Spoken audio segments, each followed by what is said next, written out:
sosteníamos en esto que podemos llamar nuestra tesis es que el fundamento de nuestra civilización, los principios que la constituyen en una civilización, son los principios del cristianismo.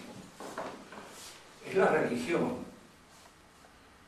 Yo creo que en general todas las civilizaciones, y no soy un conocedor de todas, ni mucho menos, pero uno ha leído algo, tienen ese fundamento religioso primordial, lo que podríamos llamar la proto-tradición, o la tradición primera, la que surge de la revelación de Dios en el paraíso, constituye el fundamento de la formación de la conciencia del hombre.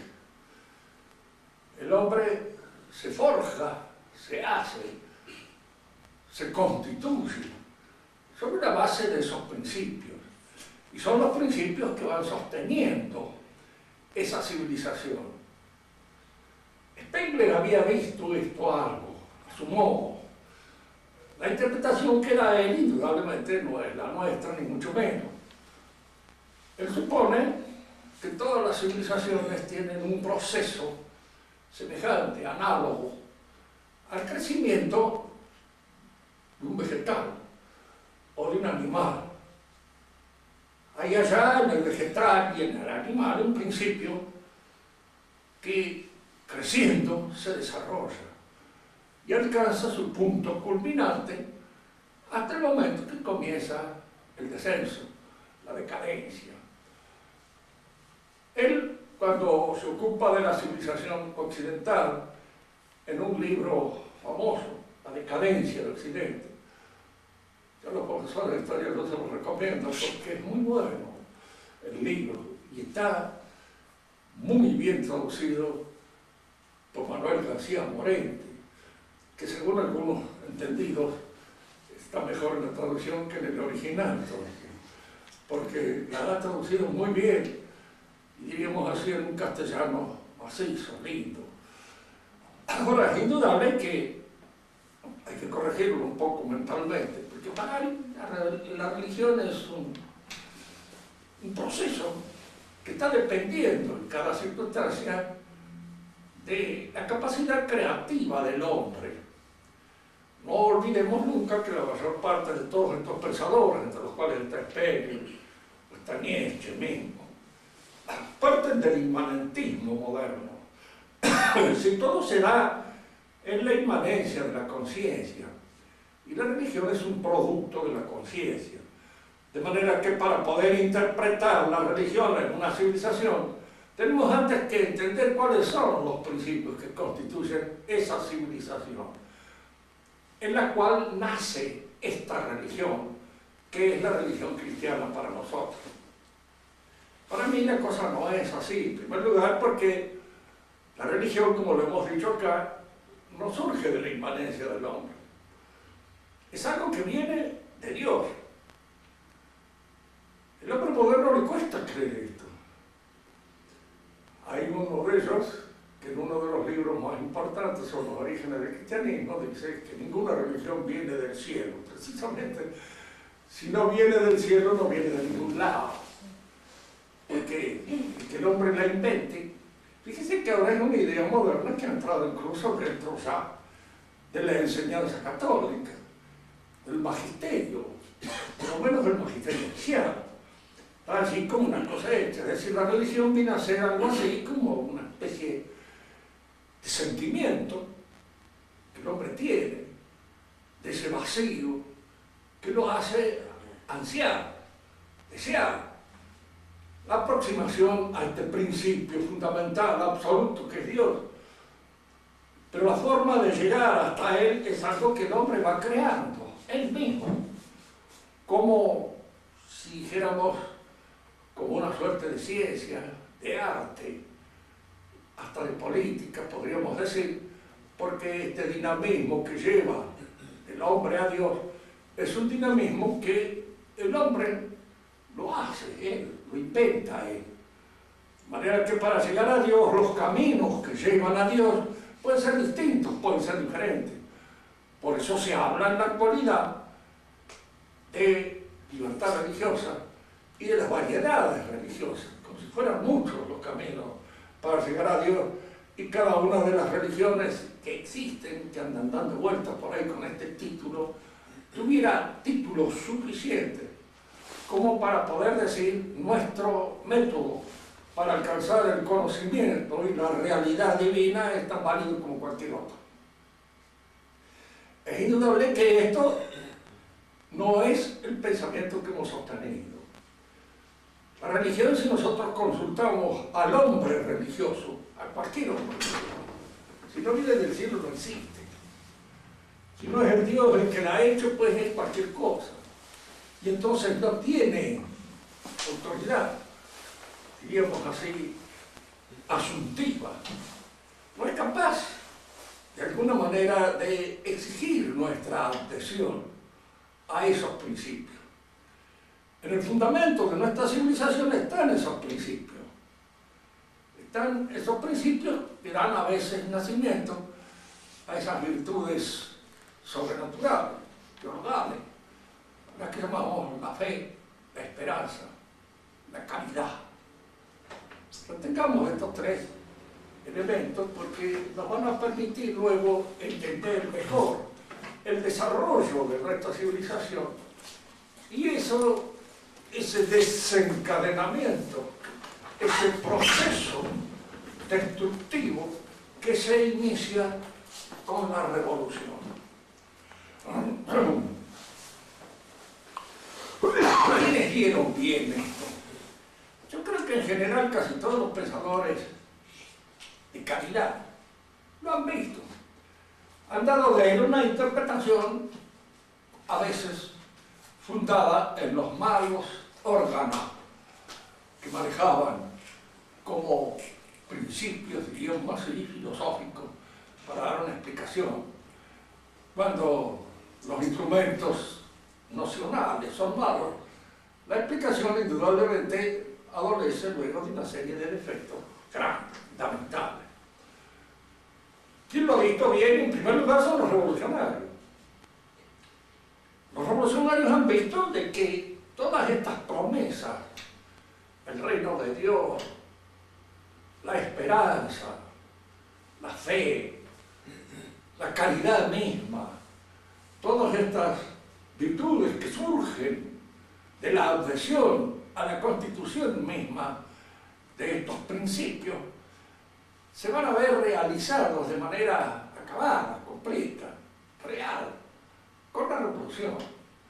La revolución va a traer el reino de Dios a la tierra, es decir, ese reino en el cual ya, diríamos, no habrá conflictos entre el individuo y la sociedad, entre los individuos entre sí, en donde la justicia será perfecta. Este es un sueño que está en todos los revolucionarios. Una justicia perfecta.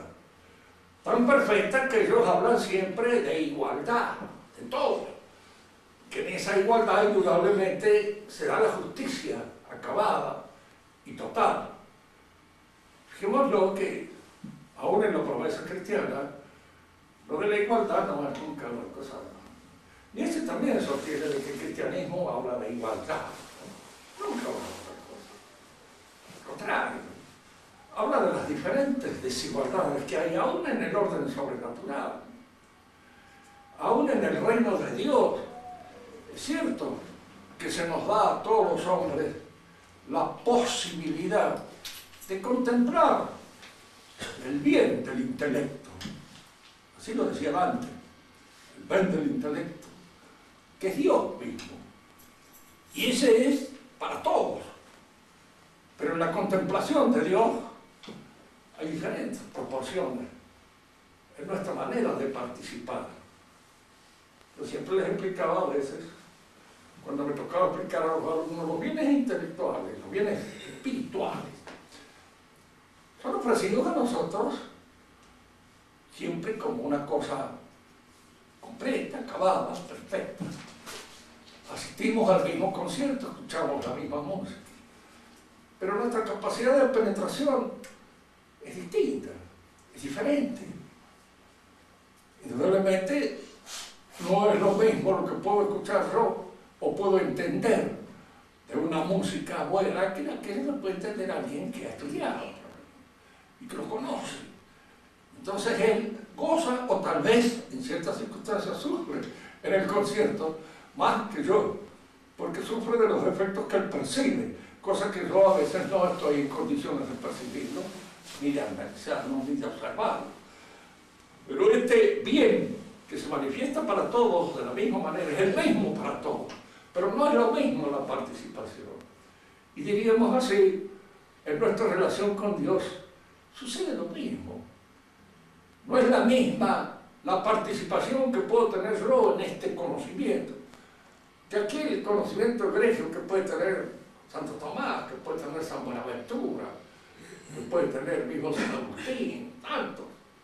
Hombres que individualmente tienen una percepción de la divinidad que yo no tengo. Que esto los, diríamos así, los abarca sustancialmente de una manera más penetrante y completa que lo que puede suceder conmigo. Entonces, esta de la idea de la igualdad no es una idea cristiana. Es una idea cristiana loca, es decir, mal interpretada, mal vista. Porque el cristianismo nunca ha defendido ideas imbéciles. Y la idea de la igualdad es una idea imbécil. ¿Por qué? Porque está la diferencia entre la gente. Y por lo demás, ustedes piensan, una sociedad de iguales es imposible. Entonces no habría nada que transmitir. No tenemos nada que decirnos. No tenemos nada que envidiarnos. No tenemos nada, diríamos así, que enseñar a los demás. Porque somos todos iguales. Una sociedad de iguales es absurda. No es una sociedad. Porque un orden siempre, todo orden, toda clase de orden, está compuesto por partes distintas y desiguales que concurren al ordenamiento, cada una con sus cualidades, cada una con sus virtudes, cada una incluso con sus defectos, concurren a este ordenamiento de la vida social. Nietzsche vio también, diríamos así, lo vio con mucha penetración. Yo le debo bastante, aunque no mucho, como no leo alemán, y lo he leído en traducciones que según los entendidos no son gran cosa. La de Ovejero y Mauri, que es la más común y la que estaba al alcance de todos los bolsillos, es a través de la cual he ido leyendo. Mucho no me gustaba. ¿Por qué? Porque nunca me gustan así los rugidos y los esfuerzos titánicos de hombres que ni eran leones ni cosas por el estilo. Claro, eran bastante débiles en sus cosas. Y además de estos síntomas, siendo ser león, este pobre diablo, vivía a veces en unas pensiones atorrantas, en las cuales pasó los últimos años de su vida. Gabriel D'Annunzio, que era anunciando, era nietzscheano, pero era un nietzscheano más fuerte, un italiano con polenta y con mucha vitamina. Él indudablemente quería vivir bien como le gustaba a él, se alquilaba un convento, no lo pagaba. Venían luego, lo sacaban, lo echaban, le vendían los perros, lo vendían, pero él vivía lo grande. Y de alguna manera, diríamos, se endeudaba así, de una manera imperial. Napoleón. La mujer de Mussolini se asustaba, luego, y le decía a don Benito, un poeta, decía don Benito, dice, debe como un imperio, dice, pero no importa, dice, es un gran poeta. E indudablemente caía en eso. Lo mismo sucede, diríamos así, cuando Nietzsche hablaba de conquistas de mujeres, no digo nada, porque el pobre, la aburrió a la pobre Lux Salomé, hablando de filosofía, toda la vida, la hartó. Tanto que eso lo dejó y lo engañó con un amigo, con el cual por lo menos el amigo ofrecía otras cosas, no solamente conversaciones acerca de él. En cambio, D'Annunzio no. D'Annunzio era famoso por sus conquistas y siempre de alta calidad, no apuntaba abajo de ninguna manera, siempre arriba. O eran condesas, o eran marquesas, o eran artistas conocidas como la Eleonora Duse, Isadora Duncan, según algunos, todas esas fueron conquistas del anuncio. No era que el anuncio, dentro de los petizos que era muy capaz y con muchas vitaminas que no tenían Nietzsche. Pero Nietzsche ve bien ciertas cosas, las ve bien. Una de ellas es esto, él se da cuenta de que el mundo moderno, este mundo al que nosotros podemos decir es el mundo de la revolución, aquí ha llegado la revolución, tiene un fundamento cristiano. Él lo ve a esto, pero él lo ve como una necesaria conclusión y una lógica realización de los principios cristianos. Es decir, él le echa la culpa de la revolución a esos mismos principios, porque han sido esos principios los que han dado nacimiento a estas sociedades que él detesta. La democracia, el socialismo, todas esas cosas así que surgen del cristianismo, pero de un cristianismo mal interpretado, de un cristianismo, diríamos así, echado a perder por una hipertrofia y una laicización y una secularización de esos mismos principios. Él esto no lo ve, él cree que eso fue necesario, ¿sí? El cristianismo empezó con esto. Y empezó por hacer la apología de los pobres, de los infelices, de los desgraciados, de los mermados, de los paralíticos, de los imbéciles, de todo eso. Y el resultado es esta especie de mazamorra en la cual nosotros nos estamos revolviendo y que es simplemente para cualquier individuo que tiene el ojo fino para observar las cosas humanas, es una depreciación del hombre grande. Nietzsche la vio, pero la interpretó de esta manera. Los cristianos también la han visto y la han interpretado bien, en el sentido de decir, no, todo el mundo moderno, si ustedes quieren leer un libro lindo a veces sobre esto, son los tres reformadores de Maritain. Fíjense que Maritain no es aconsejado de muchas cosas, así, aconsejado. El que sabe leer, hay que leerlo, se acabó el problema.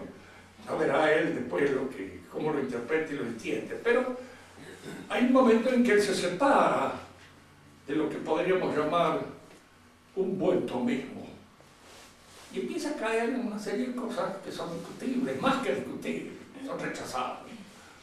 Pero en estos tres reformadores, cuando él habla de Lutero, habla de Descartes, habla de Rousseau, él expone una doctrina perfecta, muy bien hecha, como en el libro que él mismo después, yo tengo una fotocopia, felizmente, que se llama El Antimoderno, se llama el libro del Antimoderno. Es muy bueno también, muy bien observado, como escribía bien, y con mucha precisión, con mucha sagacidad. Él ve todo este mundo de la revolución como un proceso de descomposición del cristianismo. Hemos hablado. La secularización significa pasar un bien que es del orden eclesiástico al orden común. Y en este bien aparece, diríamos así, la desconexión con lo sobrenatural que lo sostiene. Y se convierte en un bien naturalizado a la fuerza. La revolución, es claro, pretende señalar y de alguna manera, diríamos, realizar las conquistas cristianas.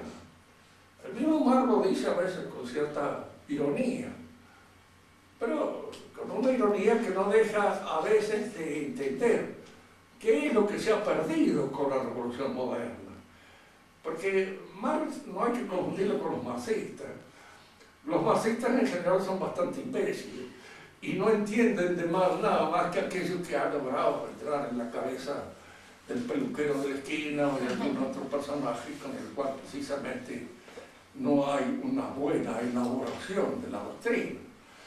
Marx veía mucho mejor porque conocía mejor la historia que ellos. Y conocía mejor la historia porque estaba bien conectado con Alemania. Él pertenecía a una familia de origen judío, pero una familia importante. Y él mismo se casó con una baronesa, con Jenny von Westphalen. Y él lo decía, porque era, diríamos así, un varón por paso, como decimos nosotros, de una manera un poco brutal. Pero era eso. Y él tenía una idea así del pasado de Europa, que estaba fundado a veces en esas tradiciones familiares que a través de su mujer había visto. Tanto que heredó una sierva, incluso, con la cual tuvo un hijo. Se lo cargó a Federico Engels, que era, se llamó Federico el chico también. Se lo puso Federico porque era soltero. Y él no quiso tener lío con su mujer, porque en fin, la cosa había sido en un momento de pasión o de cerveza, no sé qué, de cualquier manera. Un momento en que él pierde la casa, pero el hijo era más grande. Y era amigo de los hijos de él, se llamaba Federico Demuth, porque ella, la muchacha, se llamaba Demuth, de apellido. De manera que él, como varón consorte, se vio obligado a admitir el derecho de pernada, que nunca existió, pero que de alguna manera, podríamos decir, aparece a veces en los libros en los cuales se desprestigia la Edad Media, hablando de una serie de derechos que no han existido nunca, que jamás dicho, si no lo ve en relación con la doctrina de la Iglesia, pues eso no puede ser. Simplemente eso no puede haber surgido de una sociedad cristiana. Si ha sido algo así como la persistencia de una costumbre pagana, bueno, allí podemos decir que tal vez sí, en algún lado se ha salado, pero no existe tal cosa. Regine Pernod, a quien les aconsejo a todos los que quieran leer algunas cuestiones medievales actuales, muy bien llevadas, muy bien hechas, bien escritas, por esta mujer que creo que ya incluso le están traduciendo muchos de los libros de ella, la mujer en tiempo de las catedrales, y todo, Eleonor de Aquitania, Santa Juana de Arco, una mujer que trabajaba mucho. Se le nota en la cara porque ya echaba a perder bastante la belleza que podría haber tenido, pero es interesante los libros de eso. Bien, a nosotros lo que nos interesa destacar en esto es lo siguiente.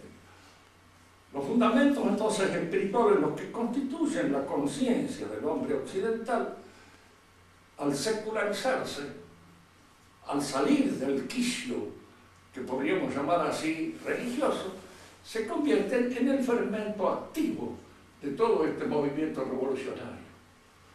La revolución es eso.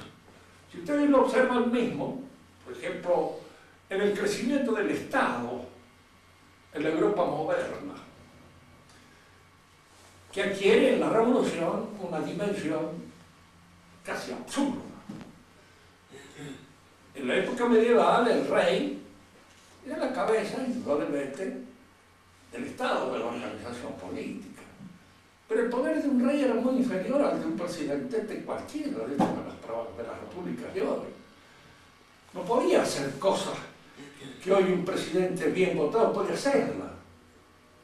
Puede cambiar, por ejemplo, todo el sistema educativo de un día para otro. Puede considerar la propiedad de la gente abolida.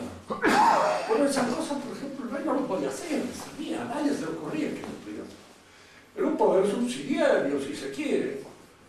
El rey representaba a las familias de este pueblo, y los cabezas de esas familias eran su guardia de corps. Entonces, fíjense en esto que es muy importante. Con una guardia de corps, en la cual están representados como cabezas titulares de este ejército, los miembros principales de la familia, no es una guardia de sicarios, de atorrantes que uno maneja para cualquier lado y los manda a hacer esto, manda a hacer el otro. No. El rey se encontraba frente a caballeros que habían sido educados de acuerdo con ciertos modos y que había ciertas cosas que no admitían.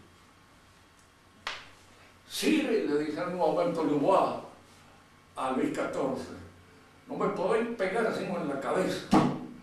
Diciendo, tenéis derecho, sí, a disponer de mi cabeza en todo caso, pero no a tocarme como si yo fuera un sirviente cualquiera. Y esto es cierto, yo les contaba a ustedes también de que el auténtico D'Artagnan, no el de Alejandro Dumas, sino el auténtico, el que efectivamente existió.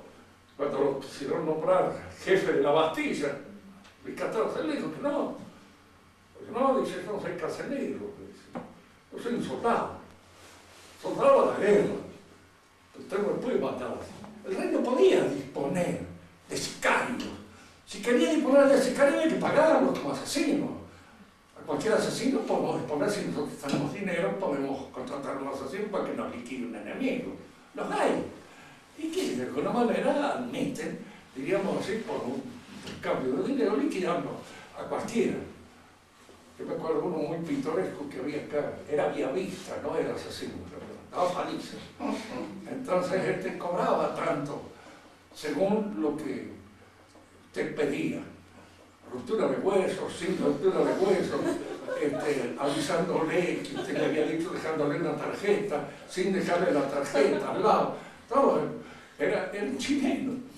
No, iba a tener unas manos porque uno se daba cuenta de que en su oficio debía andar bien, pero él se ofrecía para todas esas cosas. Bueno, el rey podía disponer de un criminal en un momento determinado si tenía necesidad de sacarse algún enemigo de encima, como puede suceder en cuestiones políticas, pero no podía dirigirse a un caballero para que hiciera eso. El caballero no hacía, las cosas no estaban en su haber, no se podía permitir eso, porque eso lo descolocaba dentro de la sociedad a la cual pertenecía. Y fíjense que en aquella época de una gran uniformidad y al mismo tiempo de una educación muy semejante a la mayor parte de toda la gente que pertenecía a la clase dirigente, una descolocación era una maldición que caía sobre él, porque ya entonces era mal visto por todo el mundo. Hay una anécdota de Borbón, uno de los generales que empleó Carlos V en la toma de Roma. Era francés de origen. Y Carlos V después le ofreció habitar el palacio de no me acuerdo qué conde español. Y el conde español le dio el palacio. Y cuando se fue, incendió el palacio. Y Carlos V lo llamó y le dijo: ¿qué ha hecho? Yo no recibo traidores en mi casa. Y si en mi casa hay traidores, y se quemó mi casa. Me dice: no, era una cosa, existe, se da, ese hecho se da, y está indicando claramente cuál es la condición de estos hombres. El rey podía mandar, tenía un ejército constituido por los cabezas de las mejores familias de Francia, de manera que no era un ejército que le respondía a él como puede ser un ejército mercenario. Era un ejército que le respondía indudablemente, pero dentro de unas ciertas órdenes, de ciertos cánones de honor, que debían ser respetados tanto por él como por los miembros de su ejército. Es importante señalar estas cosas. El aumento de la autoridad real se produce en la edad moderna. No olvidemos nunca, en la actualidad, por ejemplo, todavía hay grupos tradicionalistas españoles, carlistas, que defienden una idea, diríamos, de la monarquía que pertenece a la época medieval y están en contra de ese absolutismo monárquico que comienza a apuntar en la edad moderna y que alcanza, diríamos así, su trayectoria más acabada y terminada en el gobierno de Luis XIV, gobierno al que él le debe mucho a la realización de ese absolutismo de Estado al cardenal Richelieu, que es uno de los primeros revolucionarios que existieron. Digamos que ya en Francia había una tendencia a que el gobierno del rey estuviera por encima de las acciones religiosas que estaban en pugna. La lucha religiosa en Francia entre hugonotes y católicos acabó, diríamos así, adquiriendo una cierta situación de equilibrio gracias al reconocimiento de la autoridad monárquica. Reconocieron al monarca. Fue Enrique IV, que era hugonote al principio, pero no muy convencido. Era como todos los hombres que les gusta bastante explayarse por ahí de forma no muy canónica, era tolerante.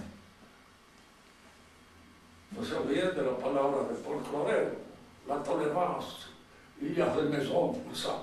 Decía, claro, ¿qué? La tolerancia, ¿dónde toleramos?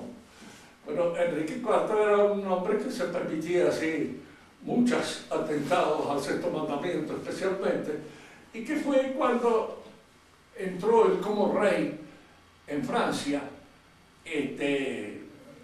sostenido también por los católicos y los políticos, y donde se le atribuye la palabra esa, París, obvio, y demás, París vale la misa. Total, había cuestión de eso. De manera que no era tampoco un gran convencido. El hijo de él fue el más religioso, Luis XIII. Y Luis XIII fue el que tuvo como asesor al cardenal Richelieu, y allí es donde empieza a imponerse ese absolutismo monárquico que alcanza su punto culminante con la Revolución Francesa. Es decir, con la Revolución Francesa es donde el poder del gobierno adquiere ya una fuerza, adquiere un prestigio, adquiere una proyección que no tuvo nunca en la época medieval. Y este poder, esta proyección, tiene su figura en la personalidad de Bonaparte, que a fin de cuentas fue el que codificó la revolución. La revolución al principio es, diríamos así, un caos de desgobierno, más que nada. Eso es lo que produce la revolución. Luis XVI, que era el rey de esa época, tiene mala fama, pero un poco de gusto. Hay una cosa de Rivarol que es muy cierta. Él dice que un buen hombre no es nada más que un buen hombre de rey. Dice, pero no puede ser un rey un buen hombre. Fíjense que estas cosas a veces importantes. Un buen político en general, un buen político, no tiene amigos. El hombre que se hace de muchos amigos en política no anda bien, porque los amigos se le pegan y le crean problemas. Durante la Revolución Francesa, un personaje que tenía así amigotes y que los amigotes lo perdieron fue Danton. Yo creo que él pudo haber sido uno de los jefes de la Revolución, y tal vez dirigida, no sé. No sé, porque esas son conjeturas que quedan. Él nunca lo fue. Fue ministro nada más, y de ahí no pasó. Que él tenía una bocaza enorme y que de alguna manera atraía a la muchedumbre, sí. Y que él manejaba los tumultos también. ¿Hasta dónde se puede manejar los tumultos? Porque cuando uno los desata, más bien uno los sigue que los maneja. Es siguiendo los modos. De manera que Danton nunca pasó de ser un demagogo, a mi criterio. Y nunca dio muestras de ser un estadista. Además se llenó de amigotes, y los amigotes se enriquecieron cuando él estuvo en el poder, y él también. Metió la mano en la lata de vez en cuando y se hizo alguna fortunita un poco al margen de la que tenía, que nunca fue un hombre pobre. Cuando se nos habla de la revolución, de que el pueblo, que yo lo he leído en los libros que leen los chicos, los nietos míos que van todavía con unos colegios nacionales, así, absurdo, donde habla así como de la revolución, el cansancio del pueblo. Francia era el país más rico de Europa, el más poblado, el que tenía más riquezas reales, efectivas. Había esta, digamos, paradoja de que dentro de ese país rico el Estado era pobre y debía mucho dinero a prestamistas que le habían dado dinero, y fueron los que hicieron de algún modo la revolución, se cobraron. La repartición de los bienes del clero fue hecha para pagar a todos estos prestamistas, a toda esta gente. Entonces cayeron en una cosa así, como dijera la iglesia, absolutamente desnuda, para favorecerse ellos. Ahora fíjense ustedes qué curioso lo siguiente. Había bienes que ellos consideraron desde ese momento estar en manos del Estado. El Estado, dueño del país, la nación, en ejercicio de su poder, podía apoderarse de todo. Pero eran bienes que no eran del Estado, nunca lo fueron. Y en la época de los reyes jamás fueron reclamados como bienes del Estado, eran bienes de la iglesia, de esta familia, de la otra familia, que tenían esos bienes por herencia, por conquista, por lo que fuere. No vamos a entrar aquí a considerar ni a hacer una página de leyenda dorada, ni tampoco de estas leyendas infernales, absurdas, estúpidas que se dan. Bienes que habían sido alcanzadas, tal familia en tal lugar había logrado prestigio como consecuencia de que defendían ese lugar, defendían a la gente de ese lugar y la gente los apoyaba. Y lógicamente alcanzaban una proyección y un prestigio grande, con el cual la monarquía componía, pero no sustituía. El monarca, cuando juraba respetar todos aquellos derechos que estaban ya consolidados por tradición y que pertenecían a la familia, como pertenecían a ciertas corporaciones de oficio, como pertenecían a la iglesia, como pertenecían a ciertas instituciones, etc. El rey reinaba precisamente para gobernar sobre eso y para subsidiar en el caso de que estas instituciones no alcanzaran a lograr ciertos propósitos. Por ejemplo, la fundación de una universidad, eso podía depender de la iglesia o podía depender del rey, como las instituciones de caridad, como los hospitales, etcétera, etcétera. Todas esas cosas así. Pero no era ese Estado que fagocita todo, que es el Estado que surge con la Revolución Francesa. La Revolución Francesa empieza el Estado a tener un poder que no lo tuvo nunca antes, jamás. Un poder extraordinario, incluso más. Empieza a arrogarse lo que podríamos llamar virtudes eclesiásticas. El Estado empieza a convertirse en iglesia. No solamente es benefactor, sino que en cierto modo, gracias a la ideología que lo sostiene, usted participa de la verdad en la cual el Estado está sustentado, que es la ideología. Fíjense, nosotros podemos ver cuál es nuestra ideología, eso que hoy se llama la democracia, ¿verdad?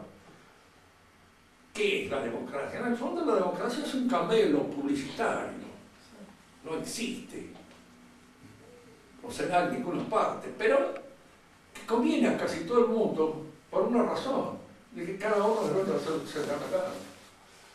Y como la democracia no impone absolutamente disciplina de ningún género, ni autoridades, el periodista puede decir lo que quiere, las locas pueden decir lo que quieran, los gays pueden organizarse en corporaciones y exigir que se les reconozca. Hay homosexuales ahora que se casan entre ellos, lo cual es incluso una cosa irrisoria para la familia, porque es un insulto, y ahí está normalmente. Porque no es democracia, son libres y pueden opinar lo que se les da la gana. Fíjense que en Norteamérica hay instituciones religiosas satánicas, muchas, y que tienen permiso del Estado.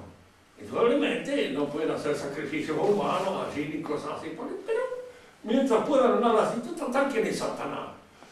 ¿Y quién es Dios, Jesucristo? No son nada, ninguna de las dos cosas. De manera que lo mismo da una iglesia satánica que una iglesia que no lo puede. La libertad permite todas esas cosas. Y la libertad es lo que constituye lo que podríamos llamar el señuelo fundamental de la democracia. Pero esa libertad de hacer lo que cada uno se le antoje, mientras no moleste al de al lado. Para eso está la policía, para evitar que se moleste al de al lado, es decir, para evitar los 200 puntos, nada más. Porque la democracia tampoco sabe qué hacer con la policía. Todo lo que constituye una organización jerárquica y armada, la democracia no sabe qué hacer, porque es contrario a la democracia. Entonces, la policía está bien, defiende la cartera, defiende el banco, defiende la plata, y entonces de alguna manera hay que tratar de mantenerla, pero con temor, con miedo, limitándola en un montón de cosas que hacen que la policía sea a veces absolutamente ineficaz, como consecuencia de que lleva un arma pero no la usa, olvidándose del consejo de nuestro viejo Vizcacha. Las armas deben usarse, aunque uno no sabe cuándo. Así no se andan paseando y es de noche, sobre todo debe llevarlas de modo que al salir salgan cortando. Es decir, nunca hay que sacarlas de gusto, pero cuando se saca hay que usarlas. Y de alguna manera eso es casi una obligación de todo aquel que tiene armas. No le den armas, denle un palo, denle cualquier otra cosa, es una banderita blanca que es así. Los chicos, no hagan ruido. Como decía un milico que había en mi pueblo, el único italiano que era milico, y italiano nacido en Italia. Entonces lo habían mandado a cuidar un gallinero, donde estaba toda la muchachada allí viendo. No, así empezaron todos a aplaudir. Entonces él mandó acá, a ver si se callan a la boca con los pies. Se callan a la boca con los pies, decía él. Los bélicos que han limitado a esa faena casi no. Bien. Todos estos elementos que constituyen el cristianismo, incluso la iglesia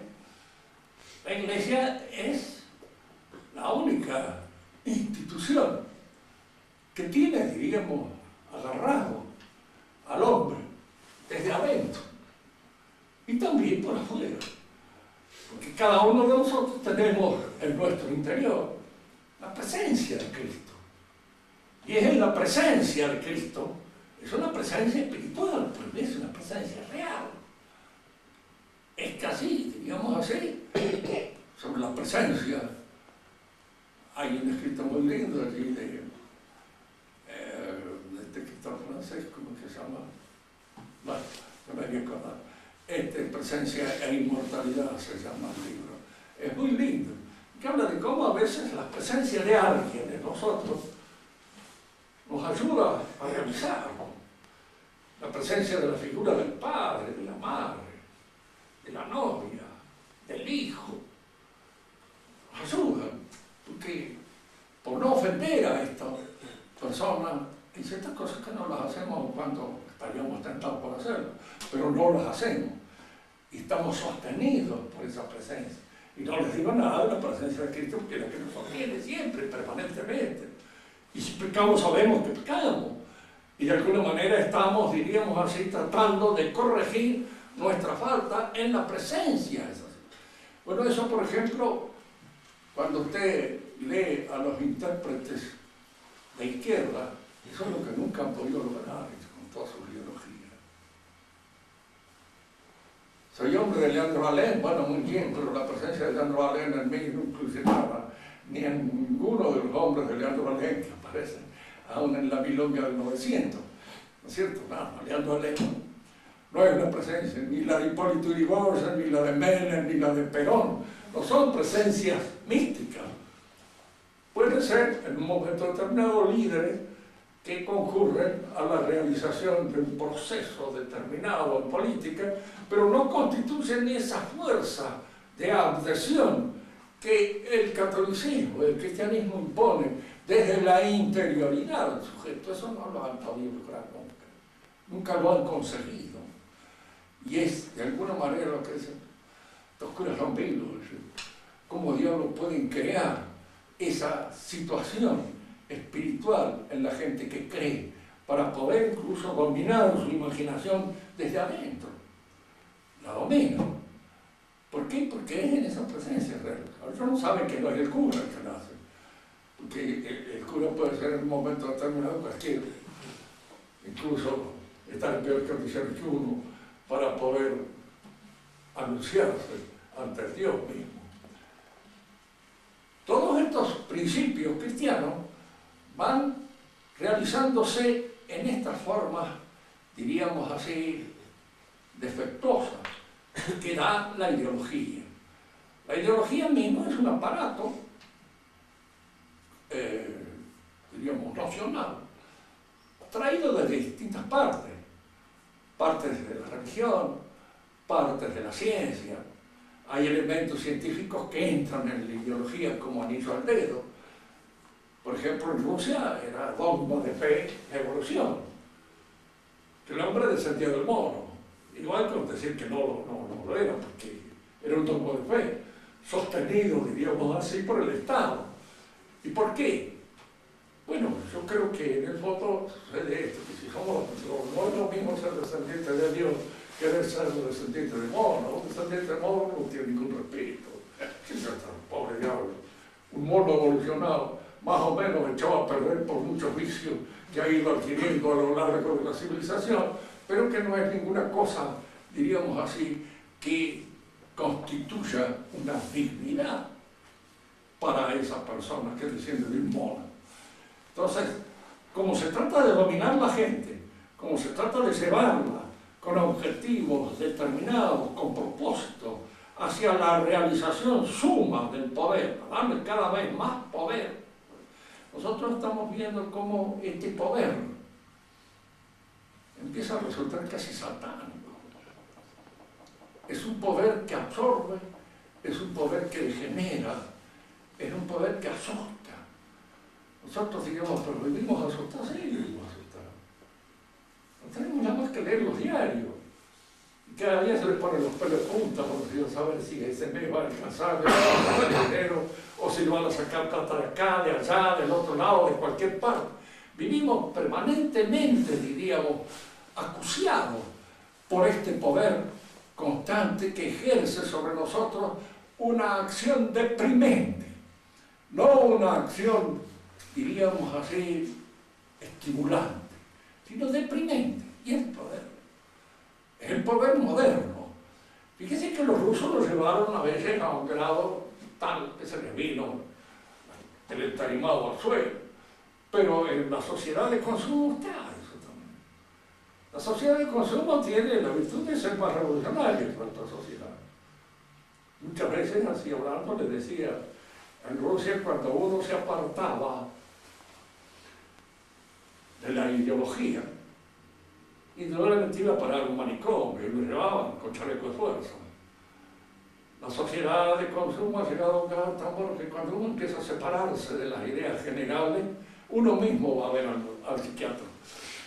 Uno mismo se siente de que ya no está en buenas condiciones, en buenas relaciones, va y se presenta al psiquiatra, el psiquiatra lo cura y lo ubica nuevamente en el orden de las cosas aceptadas, de lo que es correcto y de lo que debe pensarse de alguna manera. De manera que la sociedad de consumo es la que gracias a la propaganda ha alcanzado un desarrollo, diríamos así, de las ideas revolucionarias más acabadas y más perfectas. País revolucionario, más terminado, más perfecto es Norteamérica. Y nosotros de alguna manera lo seguimos, porque es en ellos en donde todas estas cosas se dan como resultado de una propaganda omnipotente y en la cual de alguna manera entra como un elemento constitutivo fundamental el miedo, el temor. Ya no el temor a la policía, ya no tanto el temor, sino el temor a quedarse pobre, el temor a no estar, diríamos así, en una situación más o menos discreta como para poder aprovechar la sociedad de consumo. Y fíjense que la mayor parte de la gente que no puede alcanzar el desideratum, el boom, o lo que fuere, roba. Y se les da por robar porque quieren tener todas esas cosas que la sociedad ofrece y que no pueden ser alcanzadas por todos los individuos. Y luego está ese permanente miedo que maneja la prensa, a todos nosotros, a todos nos estamos. Yo vivo asustado. El mes que viene, ¿cómo voy a poder hacer para poder arreglarla? Si me sacan esto, me sacan el otro, me sacan de más atrás, y tal estado, así, permanentemente creando esa sujeción por miedo del miedo. Ahora fíjense esto, que es importante. El miedo facilita el dominio del poder, porque es fácil manejar a una persona asustada, porque sus movimientos defensivos son pocos, son escasos. No es lo mismo que un hombre libre. La mayor parte de nosotros constituíamos hasta hace relativamente poco un país donde había una inmensa mayoría de clase media. Pero la clase media no es tan fácil de manejar como lo es el proletariado, que no tiene nada. Reducirnos al proletariado es fundamental para manejarnos mejor, para hacer de nosotros lo que se quiera. Porque entonces vamos a estar todos asustados y dependiendo de las medidas que puede tomar el caballo de turno o cualquier otro, que está ya, diríamos, ubicado en el poder, para poder realizar esa sujeción, esa sumisión de la gente. Y usted ve cómo en esta sociedad aparecen incluso las virtudes sobrenaturales, ya no sobrenaturales, sino naturalizadas. La esperanza esperanza ya no es la esperanza en el reino de Dios. Es la esperanza siempre en un futuro. Es como decir en una línea del horizonte que en la medida en que avanzamos desaparece. ¿Por qué? Porque el futuro hoy no se fía, mañana sí, dicen los almaceneros de barrio. Y entonces te puede esperar mañana y mañana no llega nunca. Yo tengo esperanza en el futuro porque la ciencia mancomunada con esto y con el otro va a cambiar completamente las perspectivas de la gente y entonces vivimos en esa esperanza. Fíjense que en esta época postmoderna ya esa esperanza no funciona, porque el hombre la ha perdido también, no la cree, la inmensa mayoría de los casos, pero era la esperanza que sostenía el revolucionario. Fe, lo mismo. ¿Qué entiende por fe la gente común? Tengo fe en la juventud. ¿Qué? ¿Quién tiene fe en la juventud? En los viejos no.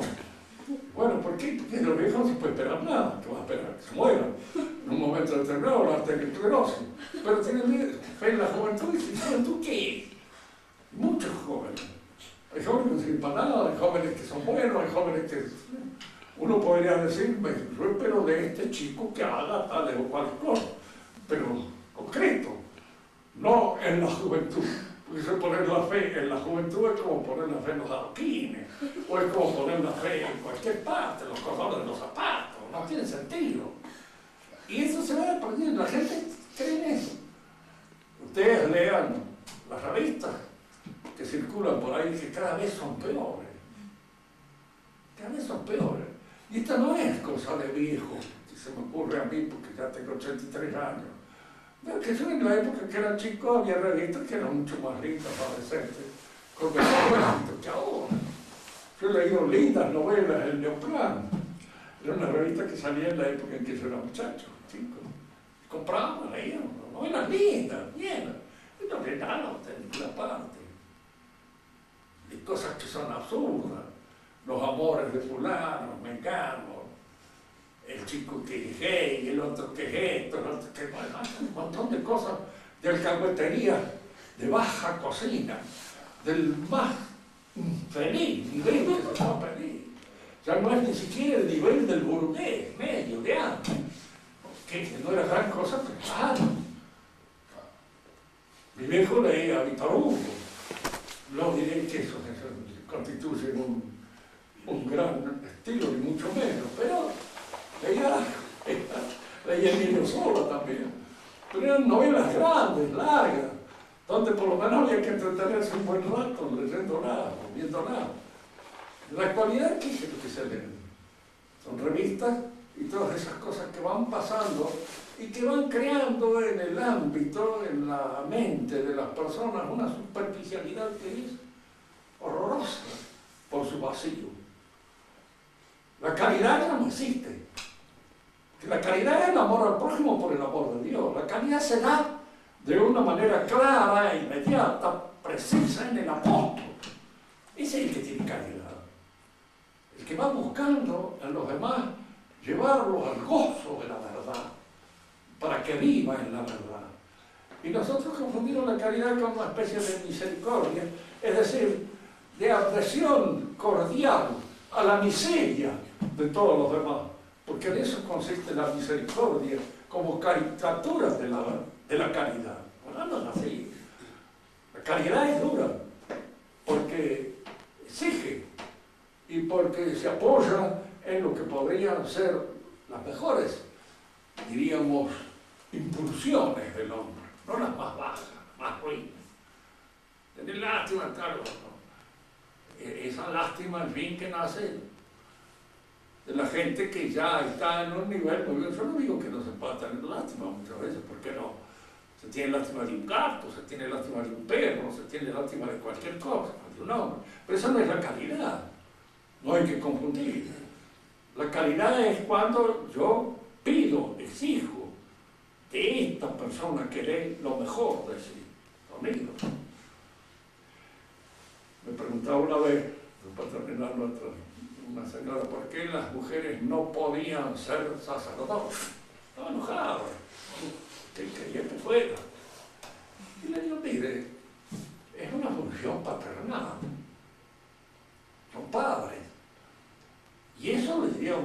cosa tradicional, vieja, del tiempo hallado. El sacerdote es padre, no es madre. La madre tiene una función que cumplir. Y hay individuos que les gustaría ser mamá, pero no lo pueden ser.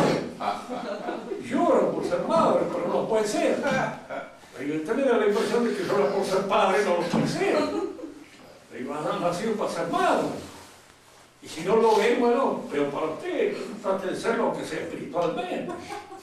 La paternidad es una cuestión espiritual, surge de Dios. Dios es padre. ¿Por qué? Porque exige en alguna medida. La función a veces del padre en las familias es esa, más que proteger, exigir. Uno protege y el otro exige.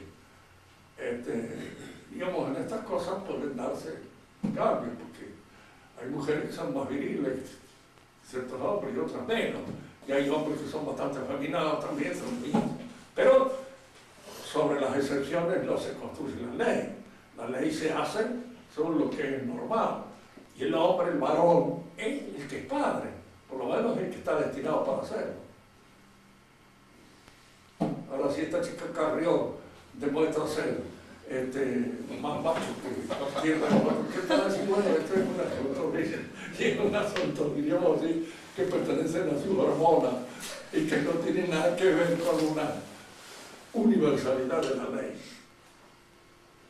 La revolución es una disociación en cadena. ¿Cuándo va a terminar? Estamos en esta época moderna de la que hemos señalado algunos rasgos.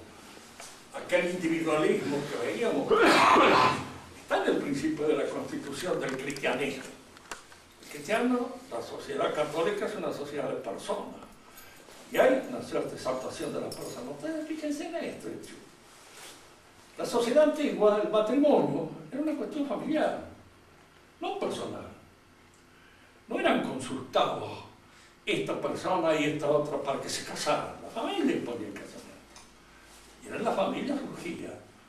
Con el cristianismo nace la idea de que los ministros del matrimonio son los dos contrayentes. Esta idea, con el curso del tiempo, se hipertrofia y llega a convertirse en una cosa anárquica y delirante. Es decir, no hay más matrimonio. Nos juntamos y de alguna manera, como en esta época, ustedes, las chicas, se van a encontrar con una serie de muchachos que lo que no tienen ganas de ser responsables de nada, y de ellos mismos. Y entonces la función de la pareja le soluciona un cierto problema inmediato de urgencia hormonal y nada más, y impide la realización, porque el matrimonio es la constitución de una familia y uno debe tratar de ver de que eso se constituya sobre la base de dos personas, la mujer y el hombre, perfectamente en claro sobre todo cuál es la función que debe desempeñar cada uno de ellos dentro de este órgano que es la familia. Esto se disuelve, ya no hay. Se disuelven los elementos incluso económicos que lo sostienen, casi no hay. El hombre gana una miseria, la mayor parte de los casos. A veces la mujer es la que sostiene el hogar, muchas veces, y entonces lógicamente el hombre se hace perdido. Ya lo decía en uno de los tangos de aquella época que cantaban en nuestra época. Que vos querés que yo te mantenga, eso es lo que vos querés, le decía la mujer, le cantaba al marido. Bien, estamos viviendo en esta época de disolución. Disolución en cadena, se van destruyendo todo. Se van destruyendo las autoridades. Ustedes que son alumnos de universidades, ya en la universidad no hay sentido de la autoridad. Fíjense que la autoridad a veces se funda en el saber, en el conocimiento. Todavía hay alguna persona que tiene un cierto conocimiento de su oficio, lo sabe. Pero, aun cuando sean menos, yo una vez tenía un alumno que era loco, pero loco de manicomio. Pero a la vez era muy inteligente. Y me decía a mí una vez, decía, acá hay gente dice que está dando clase. Yo no podía estar ni sentado en un banco, no están en condiciones ni de escuchar. Y dan clase. Y tenía razón, ¿cierto? Y él, bueno, todas esas cosas se van disolviendo. Y se van deshaciendo todas esas jerarquías que constituían el orden de una sociedad. Una sociedad sin jerarquía, una sociedad sin autoridades, es la anarquía completa. Y nosotros estamos viviendo ya en el seno de la anarquía. Es decir, vivimos en una sociedad anárquica. Ya cada día salta más en la calle, a nuestros ojos, delante nuestro, de que la anarquía nos está absorbiendo todo. Un cura, el otro día, acompañado de 2 minas, él vestido como un loco. Las minas no les digo nada, no sé si se podía considerar que estaban vestidos, pero él sacaron una revista, acá, se las revista. Yo compré la revista en un kiosco, digo, si hubiera llevado un perro que hubiera sido educado para olfatear basura, no hubiera podido dar con una revista mejor que esta. Como el otro, que era algo espantoso. Muy bien. Y el hombre. El anticristo. Ahora, para él el anticristo es él.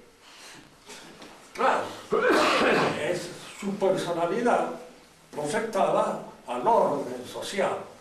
Es decir, el hombre responsable de sí mismo, libre, absolutamente libre, pero al mismo tiempo duro y fiero frente al destino, frente a todas las cosas, enemigos de toda bajeza, de toda subordinación, de toda aceptación de porquería. No es el anticristo tal como lo ve el cristianismo, que para nosotros el anticristo es el hombre que se alimenta con todos estos elementos de la revolución y que en alguna medida aparece todo eso edulcorado y como ayudándole a la gente.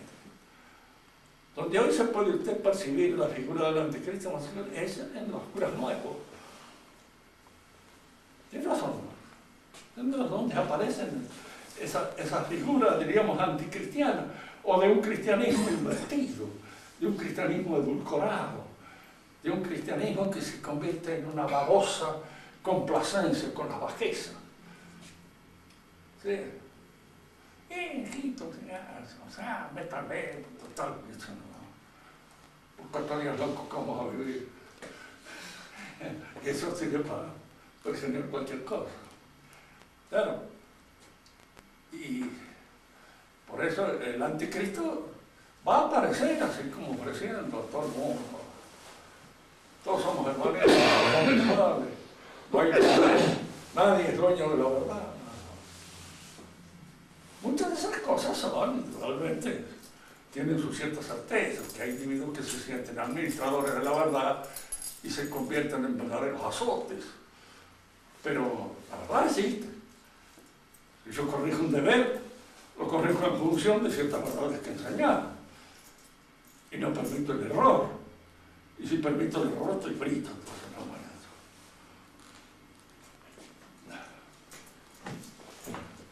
¿Y el modernismo qué función termina cumpliendo? ¿Quién? El modernismo. El modernismo. Bueno, yo diría una cosa, ¿no? El modernismo es la revolución que entra en la iglesia. El modernismo eclesiástico. Es una revolución. Entra en la iglesia y empieza a aflojar los resortes, porque la iglesia hasta hace relativamente poco era el testigo insobornable de ciertas verdades que se sostenían allí. El modernismo es el que las debilita, las edulcora, las licúa. ¿No es cierto? Pongamos en un caso. Sí, la fe es cierto. Que tener fe es bueno tener fe. Y a mí es la fe la que me permite creer que Cristo resucitó. Y si usted le pregunta, pero dígame, ¿Cristo resucitó? ¿Tenga yo o no tenga fe? Bueno, para la fe sí. Pero no fe, no, bueno, no sé, dice, porque claro, el que no tiene fe para él no resucitó, indudable. Esa es una forma ambigua de la introducción del modernismo. Los dogmas fueron escritos para una época.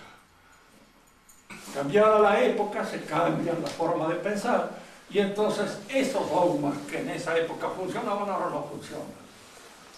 En la época de Cristo se podía creer que una virgen podía tener un hijo, pero en nuestra época no. ¿Quién va a creer eso?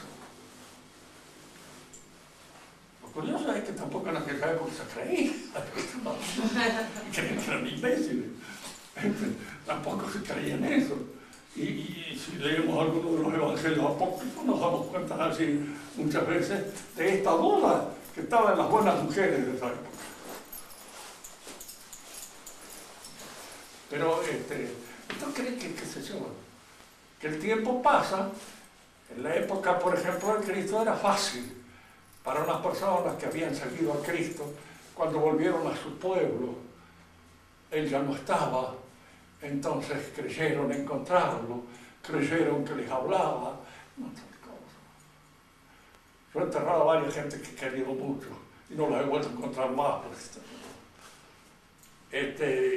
Como si fuera fácil convencerse de que sí. Además hay que reconocer que las alucinaciones son patógenas. Y de alguna manera sí, ¿no? Y el cristianismo no exige, no pide, no se puede dar una explicación puramente patológica. Yo les he dicho muchas veces lo que decía Agustín. Si alguien le dice, yo no sé cómo alguien puede creer, dice que alguien nazca de una mujer virgen, que después lo ejecuten en la cruz y resucite. Sí, dice, no sé cómo, porque le dice San Agustín, no sé. Pero, y usted, imagínese lo difícil que debe haber sido convencer a todos los demás de que eso sucedió. Y lo convencieron. Todavía hay muchísima gente que cree. Rubén, ¿se acordó del libro de... ¿Se acordó del autor de Presencia e Inmortalidad? ¿Se acordó del autor? De... ¿Quién es Label? ¿Label? ¿Label? No. Pero es muy conocido. Lo que pasa es que a veces ya la arteriosclerosis está entrando como de la ruda. No, es un autor conocido, filósofo, literario, así, autor de ensayos. Yo lo he leído muchísimo, y en este momento no me acuerdo el apellido de él. No es Tibón, pero es amigo de Tibón. Se han encontrado muchas veces en relación. Creo que se llama Gustavo también, pero no estoy con...